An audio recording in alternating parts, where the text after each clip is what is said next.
Hello there, you are watching the press preview. A first look then at what is on the front pages. Time to see what's making the headlines with the Daily Mirror's associate editor, Kevin Maguire, and the Daily Mail's Whitehall editor, Claire Ellicott. Welcome and great to see both of you. So, front pages then, let's see how they're reacting to that Rwanda bill. The Guardian leading with the vote on the Rwanda bill, saying the Prime Minister has survived the Tory rebellion for now. The Times also covering that vote in the Commons with the headline, Rwanda revolt withers away. The Metro reports on what it calls the royals' double health shock, with the Princess of Wales undergoing abdominal surgery and the King scheduled to have treatment for an enlarged prostate next week. Same for the front of the Daily Telegraph, which reports on the hospital surgery for both of the senior royals. Here's the Sun with a splash, royals rocked by Kate Opp. I'll be there for you. That's the front of the Mirror as Prince William cancels all his engagements to focus on his family. Let's pray that they're both OK, writes the Daily Mail. The Star has the simple headline, Kate's Opp. The Eye, meanwhile, has spoken to sub-postmasters who claim another faulty IT system was in place and led to wrongful convictions before the introduction of the Horizon system. The FT talks of the downturn in global stocks and bonds dampening hopes of interest rate cuts in the UK, US and Eurozone. Well, quick reminder, by scanning the QR code you'll see on screen during the programme, you can check out the front pages of tomorrow's newspapers while you watch our guests. So let's go to Kevin Maguire and Claire Ellicott. The royals trumping Rwanda for most of the newspapers, which we'll come on to. But in the meantime, let's get reaction to Sunak's bill, the revolt, Kevin, melting away, as The Guardian puts it. Yeah, absolutely, as these Tory self-styled Spartans would have scarpered at Thermopylae. Once they faced the Persians, they wouldn't have hung around. They didn't have the stomach or the bottle to vote for what they claimed was absolutely necessary. I find it rather extraordinary. 11 rebels, just 11, and so he got it through by a majority of 44. But The Guardian, of course, no friend of the Conservative Party. He'll probably support a Labour vote or tactical vote in some way at the next election. Says it has come out, he might be relieved, Sunak, but it's come out a really huge cost, this gamble. He's lost two of his deputy chairs. I think there's only 8 left now. But anyway, Lee Anderson and Brendan Clark Smith, a bag carrier to Kemi Badenoch, resigned. He's had 60+ people voting against him. And it's been another week of Tory rows. Instead of trying to set out their stall and say why you should vote Conservative at the next election, they just look like a rabble. Yeah, absolutely. So a hefty rebellion in the amendment stage and then not in this. So where does it leave Rishi Sunak then? Well, this is it. So the amendments, you had 60 Tory MPs voting against, and now you've got 11 voting against the bill at the third reading. It's a far bigger thing, obviously, to vote down a bill in its entirety, but they've made their views clear. I think it's a difficult position for Rishi Sunak because he's lost 2 of these party chairs. Lee Anderson was supposed to be, you know, he's a tough-talking miner. He was supposed to connect Rishi Sunak with the red wall that they so desperately need to win back. And he's lost him as his party chair. And he's survived this vote. He's got the bill through.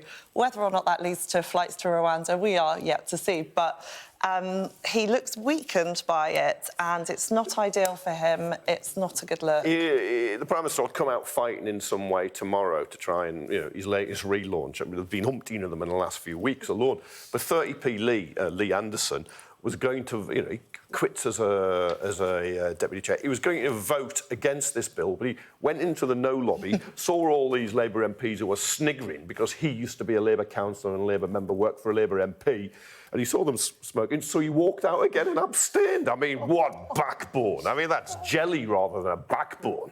So 11 Tory rebels, including Suella Braverman, erstwhile of the Home Secretary parish, certainly, Robert Jenrick, the man who effectively triggered this by resigning, and then 18 Tories abstained, including, as you said, Lee Anderson. And people saying that actually it was Sir Jacob Rees-Mogg who gave a speech, who rallied the troops and said, do you want to threaten the Prime Minister's premiership? Do you want to bring an early general election, which persuaded some of the rebels not to?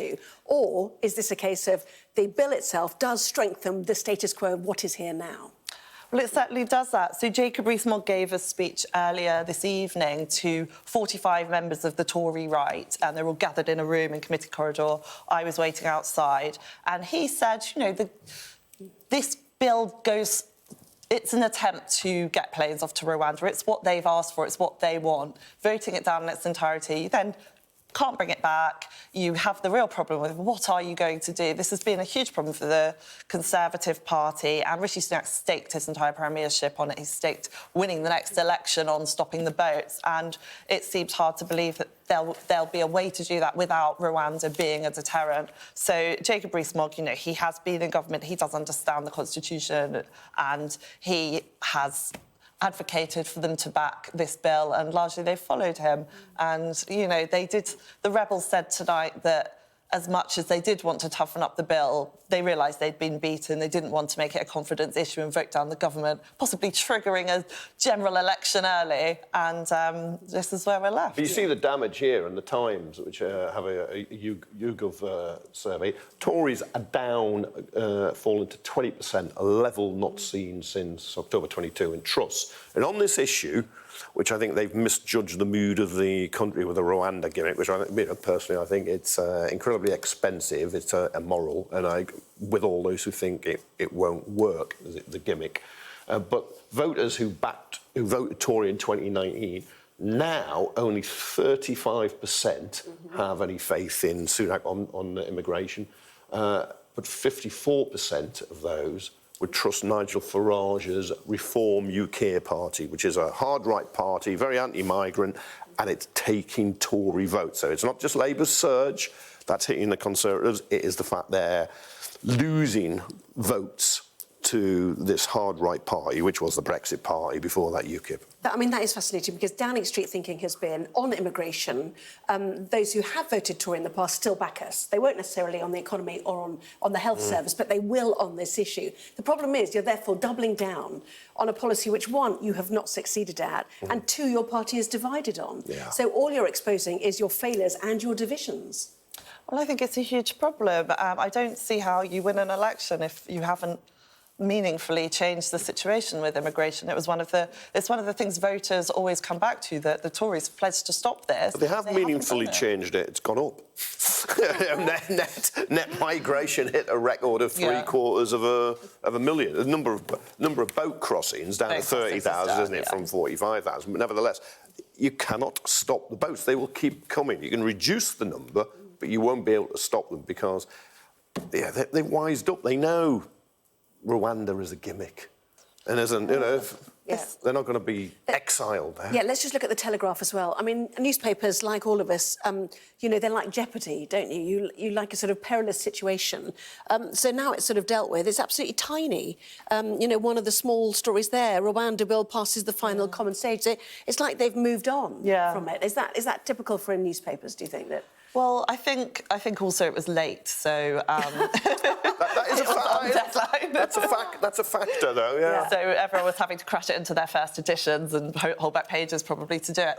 But I think the trouble with this is the rebellion was talked up so much, and the bill is just part of this method of stopping the boats. It's not going to definitely get a plane off to Rwanda. It's just a tiny chink in the whole package of trying to stop the boats. And so it should have been a tiny hurdle, but there was this huge rebellion which has made it such a big news story. And the trouble is that it's now no longer a news story because they've all backed down and the bill's gone through. It goes to the Lords. It will be mauled in the Lords. It will come back to the Commons. Eventually will, go through and gain royal assent. But whether that gets any planes off to Rwanda is still a huge problem. But the Telegraph's nicknamed the Tory graph because it is read by Conservative Party members. And you have a Conservative leadership election, and the candidates want to be in the Telegraph because that dwindling band, that's the Tory Party membership, read it. But look at that. And I can see why Rwanda is relegated in a way. They don't want more of that row. And we knew the result, the rebels would melt away. But look, just below the king and... Which we'll come on to, yes. Yeah, you look at that. Reeves hints, it was the story. Oh, it's just Reeves hinting, it was there. Sorry, Reeves hinting at tax cuts for what they say top earners in an appeal to the middle classes. That is manna from heaven for Labour, because they've gone into enemy territory and the Shadow Chancellor is getting a hearing now. Quite what she's going to do, if she does anything, I don't know, but in terms of the debate, that Not having Rwanda on there, but having that is a win for Labour. Yeah, I mean, that was good politics, wasn't it? Yeah. Before we go on to the Royals, just very quickly, on President Kagame of Rwanda, suggesting that he could refund the UK. And then I think they all backtracked, didn't they? So they're under no obligation to pay any money back. But anyway, Labour, as Yvette Cooper was like rubbing her hands in glee at the prospect of being able to get, actually put it £400 million back for at the moment, no asylum seekers. She was on fire. Yeah, she was. She was. Well, she had a whole list of reasons why, this was all a failure. Virtuoso performance. And you can see, you feel you're on top and you're confident and you perform better as a result. You haven't got your back against the wall. Yeah. I must point out, though, that Labour's plan to, tackle immigration, I'm not really sure what it is. And it's to toughen up the effort against the crime gangs, which I presume the Tories are also doing. They are, yes, I think and agreements, but that is the hard yards that will work or not work. It won't be Rwanda. We saw the number of 45,000, 30,000. A lot of that is because there is now a deal with Albania. Yeah. Yeah, OK. And yes, so Yvette Cooper's points were £400 million for less than 1% of those arriving here. More Home Secretaries, as she always says, have gone to Rwanda than asylum seekers have arrived. It's so badly drawn up, we might be ordered to bring people back. Well, we've had more. At great cost, she said. We've accepted more Rwandans seeking asylum in the UK than people have been sent from the UK to Rwanda. I think it's a huge problem, though, if the Tories do manage to get a plane off to Rwanda, where that leaves Labour, because there's no... That will, yeah. I do think there is an argument, but it must surely provide a deterrent effect. Yeah, but I can't see Labour backing down. They'll just say, look, it's not working. How many people have you got on the plane? Yeah, well, we've still got the Lords and the courts to go before a flight takes off. So let's move on to the Daily Mail, then. Your paper's going with the, surprising news today about two of the most senior royals who will be off duty because of health conditions. Yes, we started the day with the feeling that, potentially the government might fall, and then you have two major royal health stories. It's a huge day for news. So Kate Middleton is, Princess of Wales, is due to have, had abdominal surgery. It's gone well. I think she's going to be in hospital for another couple of weeks, and she's not expected to resume royal duties until Easter, which seems like we don't quite know what's wrong with her. But it does seem serious, and it does seem, if she's being kept in hospital that long and she's going to be off duty for that long, it must be quite serious. And you've also had the news come out the same day that the King is going to undergo a corrective procedure for his enlarged prostate. And what's really interesting about that, I think, is that it's quite a lot of information that perhaps not everybody wanted to know, but... I mean, normally there's zero, that's the point, yes, isn't it, exactly, really? And, people's health conditions, especially the royals, it's... the nation obviously cares very deeply, but they should have, a private life. But the King has come out, we think, because he wants to raise awareness of this. Lots and lots of men get enlarged prostates. They need to have it looked at. He's chosen to speak out and make it a big deal so that he gets other people to do it. It is a really important issue, isn't it, actually? Yeah. And I know you're no fan of, but you must praise them on this circumstance for trying to raise awareness. I mean, look, I wouldn't say let's pray that they're both okay. I'd say let's hope that they're both okay, just on a human level. I mean, particularly a young mother of three children. But the prostate issue is, around my age, I'm not saying he's got this, but my dad had prostate cancer, but he picked it up and he lived for another 30 years. And if you get it early, it's pretty well. I'm not saying he's got cancer, but if it's enlarged... They have said it's benign. You've got to deal with it. Yeah. There'll be all sorts of speculation on what she has, and I've heard suggestions. I won't put any more than that. I won't fuel them because they could be wrong.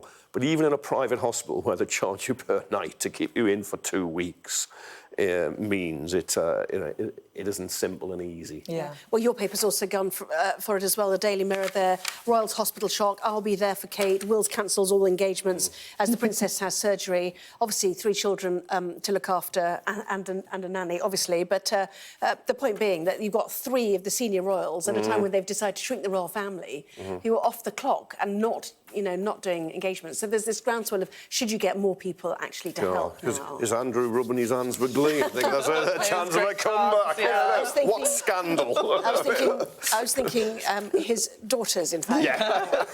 Lots more stuff to come in the next part of our programme, including sub-postmasters now alleging there was another faulty IT system which led to wrongful convictions before Horizon. Back with that in just a moment.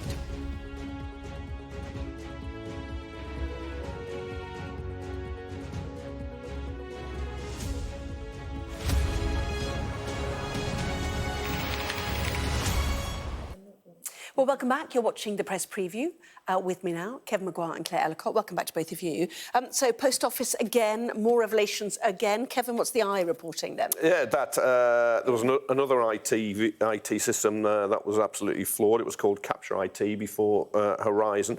There's a postmaster, Steve Martin, 67, convicted of fraud and false account and 79,000 shortfall.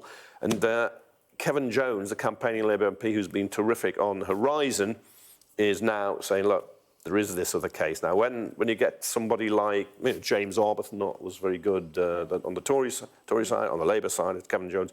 When you've got them saying, look, this is credible, there were faults, it has to be investigated properly.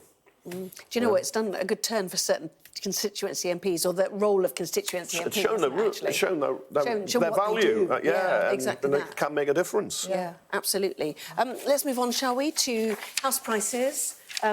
And let's talk about inflation by means of that. But anyway, what's this report, first of all, about house prices then? So it's showing that house prices have fallen at their fastest rate for more than 12 years, with about £6,000 coming off your average property compared with a year ago.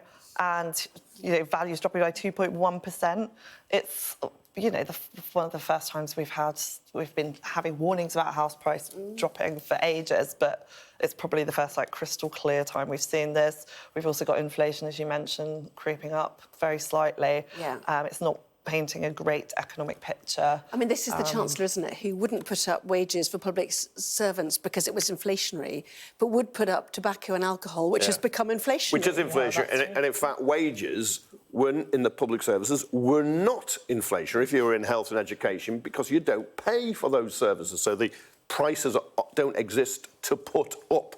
But as somebody who's looking to buy, I'm sorry to say, I'm really pleased about this. Although I see prices have gone up in Scotland and Northern Ireland, but they're not on my my That's list. not where you're heading. No, it's not. No, as much as I love both. Yeah. In fact, I'm going to go to Scotland this weekend, but nevertheless, not live permanently. Yeah. OK, yeah. And the whole point is, we talk about the election issues. It's the economy stupid at the end of the day, isn't it? That's really critical for people. Yes, and every time you poll people, it's top of their list of worries, how the cost of living, the economy, how everything's going. And this all feeds into a general sense that people's lives aren't as great as they were, which is going to be the really damning thing, I think, for the Tory party staying in power. How do you convince people that they're better off than they were? Well, they're not going to feel better off if their house prices are dropping, they can see them dropping, and a lot of people in Britain, differently to the rest of the world, put a lot of their money in. They invest a lot of their capital goes in there. Yeah. It's seen as people want to own houses in Britain in a way they don't necessarily in Europe. Englishman's home is his castle. It's a huge deal, and if people feel the pinch, they are feeling the cost of everything, it's worrying. Yep. OK, Claire Ellicott, Kevin Maguire, thank you. See you throughout the 11, obviously, as well. Here's the weather.